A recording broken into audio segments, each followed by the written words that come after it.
¿Qué tal? Muy buenos días, tardes, noches. En primer lugar, en son de agradecimiento a estos meses que estuvimos trabajando. La verdad que como docente me pareció muy importante estar en un proceso también de aprendizaje, sobre todo de elementos que uno frecuentemente no maneja y son elementos que mejoran el proceso de aprendizaje. La pedagogía es muy amplia y poco a poco está siendo transformada, ¿no? Como históricamente fue condicionada, pero ahora me parece que las tecnologías y su uso son muy importantes. Yo considero que un proceso de docencia actual tiene que estar súper innovador y sobre todo esa innovación tiene que venir con estructuras híbridas. Por eso me gustó mucho la clase que hablamos, todas estas posibilidades que existen en la gestión del conocimiento. En primer lugar, también aclarar que en este trabajo híbrido, sobre todo en la educación física, que generalmente estuvo condicionada por esta cuestión de que es netamente práctica, cosa que no es así, todos lo sabemos. Hoy hay un trabajo teórico muy importante, cuando digo hoy, en realidad en los últimos 30 años, pero bueno, hoy más fuerte que nunca, y me parece que tenemos que empezar a buscar ese tipo de compromisos, ¿no?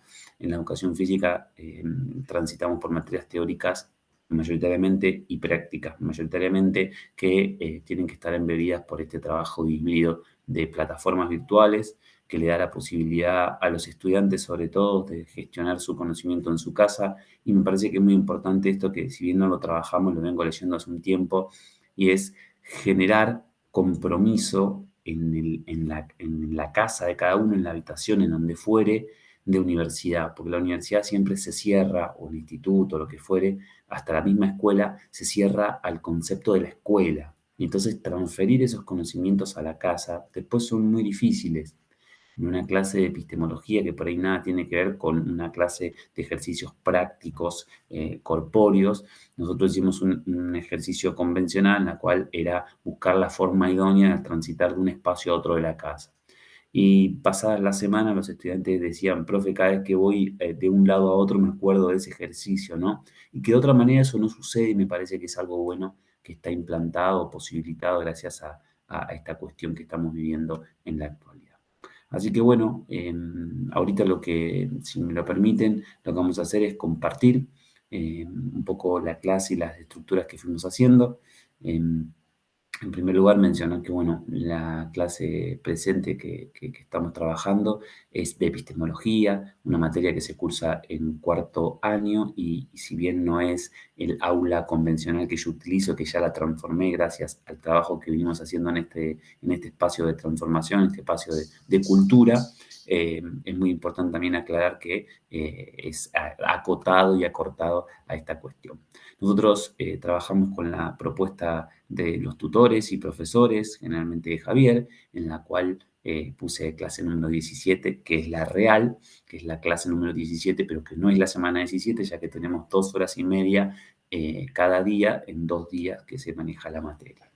Una introducción, que la introducción es muy importante, el uso de un medio audiovisual, no solamente la parte introductoria del curso y de la clase, sino también esa necesidad de poder generar ese bichito de esperanza, esa necesidad de realimentación que el docente me parece que en este tipo de aulas tiene que tener para con el estudiantado antes de ingresar. Yo la introducción empecé a plantear a mis estudiantes gracias a este curso la necesidad de que ellos lo observen antes de ir a la clase. Algunos no lo hacían al principio, no, yo no lo hice, profe, entonces les daba esos 4 minutos para generar esa problemática, ¿no? Ver al docente, ver lo que se va a hacer, pero antes de. Todo eso me parece que te permite, si nosotros vamos a una clase virtual o si nosotros vamos a una clase presencial, generar esa propuesta de incertidumbre tan importante que Pablo Freire, Edgar Morán y demás continuadoras siguieron. Y son videos muy sucintos, si se quiere, en cantidad de tiempo, pero muy complejos en cuanto a lo que se va a hacer. Y eso elocura una posibilidad mucho mayor. Aquí se encuentra un segundo video que era el primer video que habían pedido, pero que bueno, no lo saqué para ser respetuoso con la propuesta.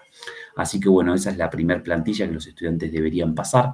Posterior a eso viene algo que es muy importante y que está cambiando en el tiempo y que son los objetivos. Fíjense, nosotros trabajamos en esta clase, por ejemplo, 3 objetivos, que uno es brindar los elementos esenciales de todas las posturas que existen o algunas de ellas con respecto a las visiones del cuerpo humano, que son muchas y seguramente todos y todas sabrán, reflexionar acerca de la importancia de reconocer al cuerpo cuya concepción general o global u holística, pero también social, nos permita penetrar en el mundo de saber quiénes somos y qué somos, más allá de vertientes propiamente científicas.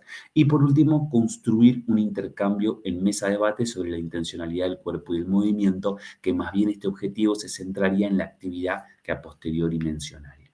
También incluir los objetivos específicos, porque los estudiantes tienen esa posibilidad o necesidad de idea de ir paso a paso. Yo también la tengo, de hecho, cuando hice este curso y todos los trabajos que hemos hecho. Y como ejemplo menciono una de mi primera maestría, donde siempre me encontraba como en la nebulosa, que te ayuda mucho sentirte en la nebulosa, en la rigidez, eso de no saber qué tener que hacer, pero siempre es importante los pasos consecutivos para las acciones, siempre teniendo en cuenta que somos disciplinados, pero dentro de ella una indisciplina fundamental. Para la próxima cohorte 2022, en caso de seguir en esta materia, yo lo que haría sería un solo objetivo general y de ahí los objetivos específicos, que son los que yo propuse dentro de la propuesta general del programa y de su hoja de ruta. Luego de eso viene el desarrollo, que me parece que lo hemos ido cambiando. Yo antes de este curso, por ejemplo, trabajaba, o sea, de la educación con tecnología de información y la comunicación, trabajaba solamente una presentación de PowerPoint que yo hacía con antelación y la subía como PDF. Y como que por ahí, en esa presentación, por ahí no podía volcar la totalidad. A mí siempre me gustó utilizar, aún en las clases prácticas, medios audiovisuales y bueno, utilicé durante muchos años Prezi, creo que tres, va, muchos, entre comillas, y después utilizaba PowerPoint porque le encontré una manera que tiene bueno, mucho para exprimir más allá de la diapositiva secuenciada, ¿no? Que está muy interesante, el uso de los hipervínculos, el ir y venir con otras tecnologías propias de la red y demás. Pero bueno, lo fui cambiando y me parece que aprendí muchísimo en ese sentido de que quede ya todo explayado acá y sobre todo con el uso de las lecturas obligatorias y no obligatorias. Encontré ahí como una dinámica donde los estudiantes van avanzando más que si uno le pone, por ejemplo, lectura sugerida, la naturaleza de Morín, ¿no? Ahí como que se complejiza y nadie va hacia allá. Poner un juego introductorio en esta clase me parece que es muy importante. Bueno, acá utilicé, fíjense, también parte de las estructuras que yo venía utilizando con respecto al cuerpo, que el contenido no lo vamos a trabajar el día de hoy en este trabajo final, pero sí me parece muy importante ir mostrándolo. Son cuestiones sencillas para que con una secuencia de pasos el estudiante vaya generando una idea. Recordemos que yo planifiqué esta aula híbrida para que se trabaje aquí adentro las concepciones generales, pero para que después en el trabajo del aula de clase podamos seguir desarrollándola como lo planteábamos. Mayoritariamente utilizando muchos hipervínculos, como ustedes ven ahí arriba, y también, bueno, trabajos, ¿no? Termina esto con unas preguntas a debatir, que son del propio de cada microentorno, que en el aula nosotros lo llamamos así, porque es un aula práctica que trabaja con una perspectiva de integración de saberes. Bueno, ¿cuál es el vínculo entre mi yo y mi cuerpo? ¿Cómo se inserta mi cuerpo en mi mundo? ¿Qué sentido tiene la relación con el otro en esta dimensión corporal? Y por último, y me parece más importante, cómo se articula el conocimiento y la expresión de esa existencia desde la nueva faceta de la conciencia corporizada, que es lo que nosotros trabajamos en el aula. Lectura sugerida, ya con el hipervínculo para que en este espacio lo puedan hacer. Reducí, por ahí gracias también a este curso, la cantidad de paginación que yo ponía en las lecturas y dejaba, por ejemplo, de un texto, lo reducía de 16, 18 páginas por clase y me parece que está dando más resultado que por ahí yo les estaba dando capítulos enteros, que por ahí la mitad, mucho más creativa, mucho más ávida de conocimiento lo leía y el resto quedaba un poco permeado por la no lectura y lo que se reflexionaba el otro día. que me parece que también es muy importante. Y por último, terminar con un interactivo, como Javier decía en la clase, que nos expresó, que siempre es muy importante, y un videíto que por ahí tiene la idea esta, ¿no? De seguir elucubrando, como mencioné anteriormente, sobre la perspectiva. Y bueno, después reflexionemos en clase porque venía la clase práctica que trabajábamos. Y por último, bueno, la actividad, si me lo permiten muy sencillamente, o directamente me parece que no hace falta, era encontrarse por grupos, luego de ese encuentro por grupos, reflexionar sobre lo que se había trabajado en el aula virtual, repreguntar y preguntar y reflexionar sobre las preguntas que se habían generado y entonces utilizamos una dinámica que es la que más solemos hacer, de poner las mesas en círculo o en la forma fractal, si se quiere, de ubicación y empezar a trabajar con el uso de las tecnologías dentro del aula y planteando, por ejemplo, papeles. En este caso habíamos planteado que un grupo representaba la visión cartesiana del cuerpo, otro a la piagetiana, otro a la libre pensador, algunos a la educación compleja, y ellos tenían que defender sus propuestas, o sea, brindar las características más positivas de lo suyo y grabar un video que iba a ser subido también a la plataforma para ser observado por cátedras subsiguientes. Así que eso fue la clase que trabajé dentro de este curso. Obviamente, como mencioné anteriormente, está matizada por ser un microentorno de aprendizaje, pero después lo pude solucionar y mejorar y perfeccionar dentro de lo que es el aula real. Así que muy agradecido, considero que sirvió muchísimo. Siempre iba haciendo algunas anotaciones de cosas que me parece que son muy importantes. Me quedaron algunas cuestiones ahí que tengo puestas como para seguir reflexionando ahora en este espacio de periodo vacacional.